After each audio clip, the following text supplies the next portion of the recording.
So suppose if you are a small company and you only have, for example, two spoke networks. So let's take it spoke 1 and spoke 2, and then you have your hub network. So then there is no harm of doing a direct VPC pairing between spoke 1 and spoke 2. Hello friends, welcome to ITK Funde, your own channel where we make IT interesting for everyone. And in this video, we will understand about a very common network architecture which is called as network hub and spoke architecture. It is a very common architecture, especially when it comes to deploying your resources on Google Cloud or Azure or AWS, wherever you need. And it's often asked in your interviews as well. So friends, let's begin. So first of all, we'll understand what is hub and spoke network architecture, and then we'll understand how to implement it on Google Cloud. These are some items which we'll be covering today. We'll be understanding what is the network hub and spoke architecture. We will also understand a real life example, its benefits, how it works on GCP pattern 1, pattern 2, and then which one to choose between pattern 1 and pattern 2. So guys, before we move ahead, here's an interesting trivia for you guys. Where did the name Bluetooth come from? Option A, a whale with a blue teeth. Option B, a medieval Scandinavian king. C, tiger that loved blueberries, or a Native American tribes. I'll give you the answer at the end of this video. So what is network hub and spoke architecture? Well, if we go by the definition, it is a central device which is called as the hub, connected to multiple other devices. So if you have seen a bicycle, or if you have been to London Eye in London, this is something which depicts a network hub and spoke architecture in real life.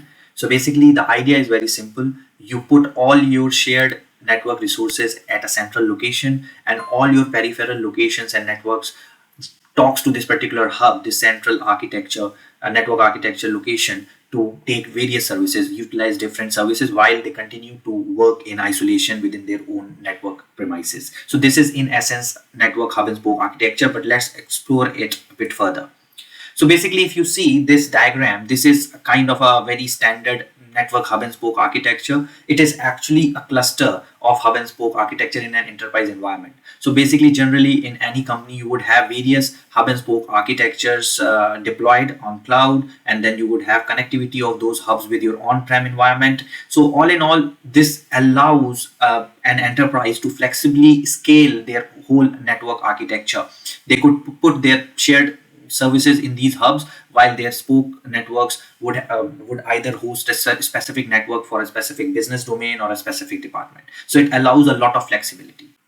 So this is a very good example to understand how a network hub and spoke architecture works. So basically, in any particular enterprise, you will have your corporate branch sitting somewhere in the center, which will have your HR services, your admin services, your finance, everything, and your siloed branches will host specific work which is specific to this particular branch.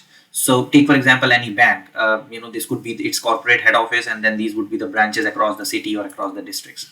So why we need it? So as we discussed it previously, it's basically a star topology. So everything is centralized within a hub which needs to be shared. So that provides us with a centralized shared services. Separation of concerns. As I said, whatever this branch is doing, this branch should not be bothered about, because these are two separate branches, and whenever they want to do something which is common across these branches, they would directly talk to the corporate. So in essence, branch 1 and branch 2 does not care what these branches are doing in silos. Cost saving. Obviously there is a lot of cost saving, because when you host your shared services at a common location, instead of hosting it in their own separate environments, you are reducing your IT footprints. So for example, if you are deploying an Active Directory server, for example, and if you had to deploy these on every other branch, it would increase your IT cost. So other than that, if you just do it in your corporate location, in your hub, then it would save cost. Maintenance also gets reduced a lot, because then your admin team, for example, can manage your whole IT landscape which is shared from a single location. Very good for large deployments. Yes, it's true, because if you are a very small organization, maybe this kind of an architecture would be something which would be quite complex and maybe costly initially for you to deploy. But for an enterprise organization which is very big, this is a very easy to scale network architecture.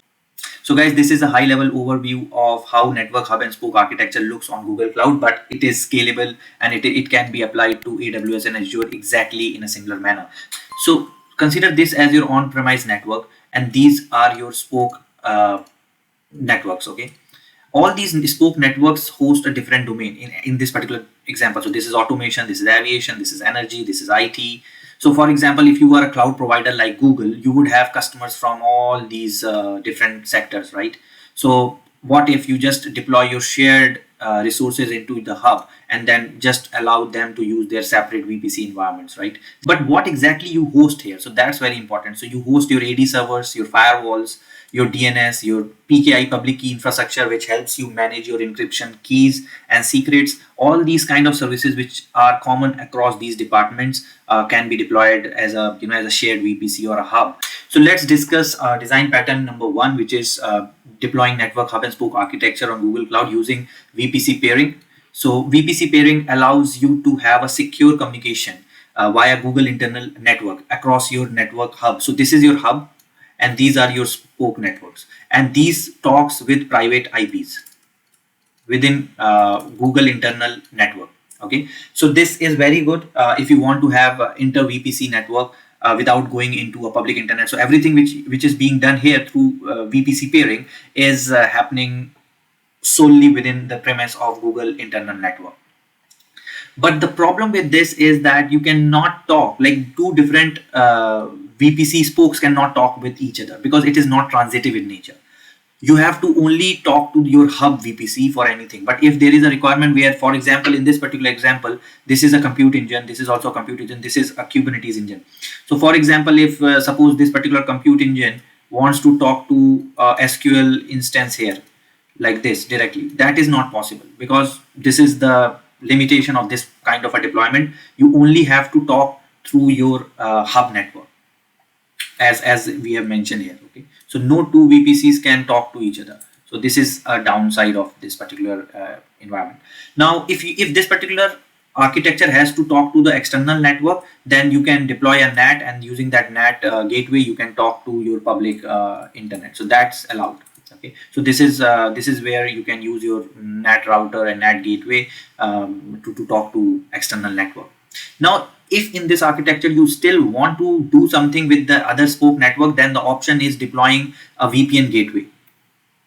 So this particular VPN gateway will talk to the cloud VPN gateway of your hub. So spoke 2 will talk to the VPN gateway of your hub architecture, your hub network, and then that particular hub network will then talk to this particular spoke network. So using VPN, you can talk and you can do this kind of inter spoke communication. So from one spoke to another spoke, you can talk like this.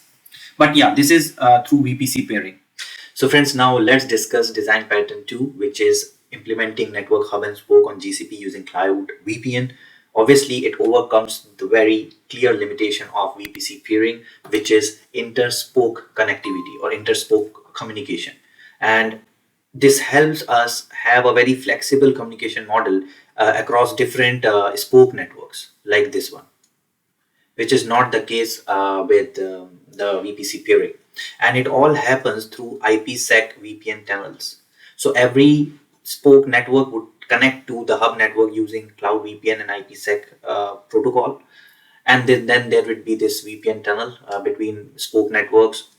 And then eventually using this tunnel, the inter-spoke connectivity can also take place from one spoke network to another spoke network. So this is the basic limitation which this particular design pattern overcomes. Obviously, for talking to outside network, you can also again use cloud NAT here, and this would help you access all the outbound communication to internet. So the architectural challenge with this particular option of cloud VPN is on the bandwidth side.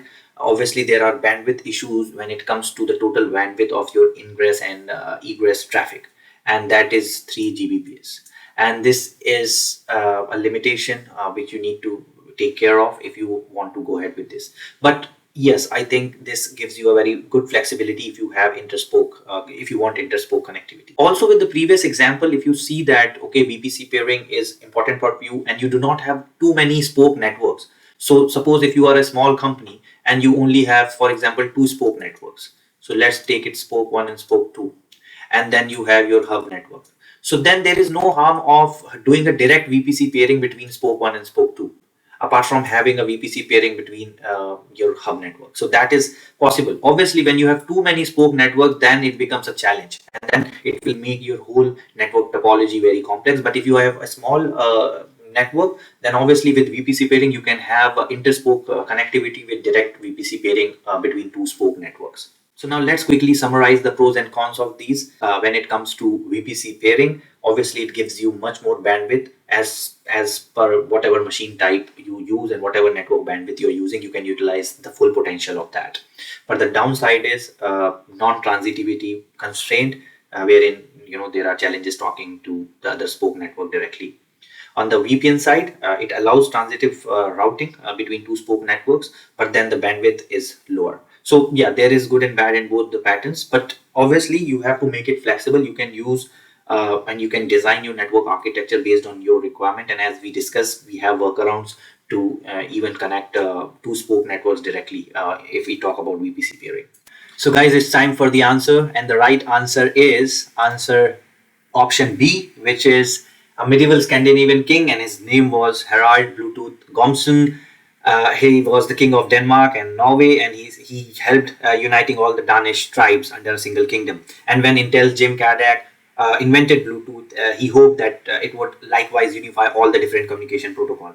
It's said that Harald had a tooth which was blue in color, and thus the name Bluetooth. So in summary, we understood what is a hub and spoke network architecture, what are the features and the benefits of hub and spoke architecture, how it works on Google Cloud, and then the two design patterns with the pros and cons of the two.